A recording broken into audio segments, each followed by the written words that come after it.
Se dice que la actividad foro en Moodle es su corazón y en Fundación EDE utilizamos los foros de diferentes formas, pero forman una parte clave de nuestros cursos.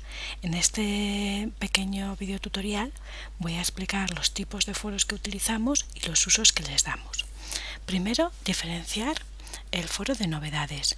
Por defecto, todos los cursos siempre tendrán un tablón de anuncios, novedades o avisos en el que la organización y el profesorado, solo organización y profesorado, pueden añadir un nuevo tema y enviar un mensaje a todas las personas que están participando en ese curso, porque este foro por defecto tiene una suscripción obligatoria, quiere decir que siempre les va a llegar a su correo electrónico.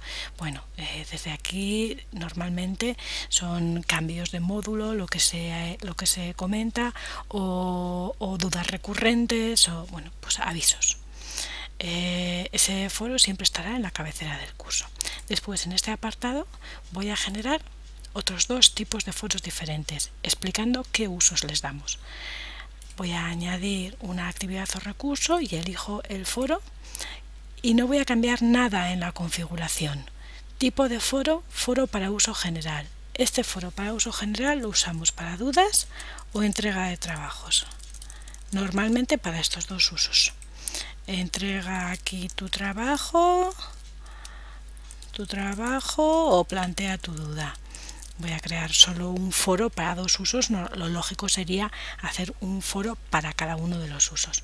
En cuanto a la modalidad de suscripción, lo dejamos como está por defecto, suscripción opcional. Esto quiere decir que el alumnado puede decidir si quiere recibir emails o no por cada una de las aportaciones de este foro, aunque nosotros le voy a dar a guardar cambios y mostrar. Desde aquí en ajustes, mostrar, editar suscriptores actuales, siempre vamos a por defecto a agregar, suscribir a las personas que nos interese que participen en ese foro, que normalmente en entrega de trabajos o dudas son todo el alumnado, todas las personas que están participando. Voy a ir a ese foro, en este momento está vacío, ya estoy dentro del foro y aquí cualquier persona puede agregar un tema. Los mails, esta es mi duda, es muy recurrente entre el alumnado. ¿Estoy recibiendo bien los mails o no los estoy recibiendo? O a veces están desorientados. Y le doy a enviar al foro. Entonces he planteado esta duda y pinchando aquí cualquier persona, profesorado, alumnado, le pueda responder y ayudarme con esta duda. Vuelvo al mismo foro y este foro también podría ser para una entrega de trabajo. Entonces voy a añadir un nuevo tema de discusión y voy a decir: aquí va mi trabajo.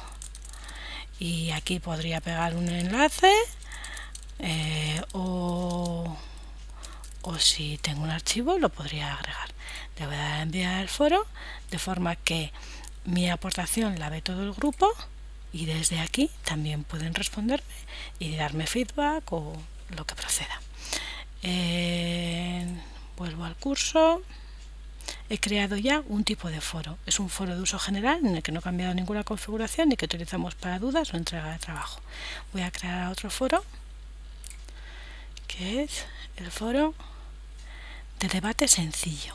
Este foro de debate sencillo lo utilizamos normalmente para presentarnos cuando comienza el curso, es un foro de presentación. Lo utilizamos también para debates o reflexiones sobre un tema o para trabajos grupales, en el que dividimos al aula en diferentes grupos y le generamos un foro sencillo para cada uno de los grupos. Entonces se plantea un tema y se va respondiendo. Ahora vamos a verlo. Dejamos la suscripción igual y después suscribiríamos a las personas que nos interesan como antes. Vamos a dar guardar a cambios y mostrar y aquí no nos queda otra que responder.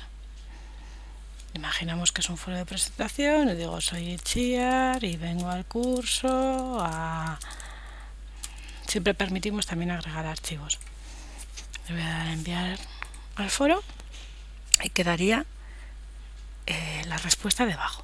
Después desde aquí tenemos posibilidad de visualizarlo de forma diferente, pero sería solo un hilo de conversación. Y estos son los tipos y usos principales de los foros en los cursos de Fundación EDE.